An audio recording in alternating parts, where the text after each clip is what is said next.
Imagine being in the open ocean, miles from land, and you see something huge just floating. Not swimming, not escaping, just existing.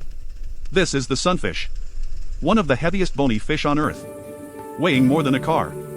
And when a predator attacks, it doesn't run, it doesn't bite, it doesn't chase, it just floats. Scientists still don't fully understand why.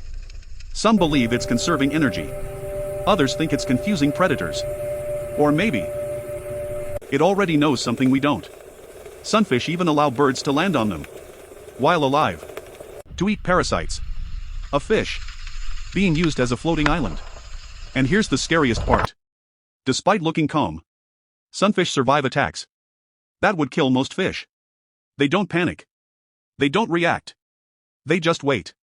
In the ocean, sometimes the strangest strategy is doing nothing at all.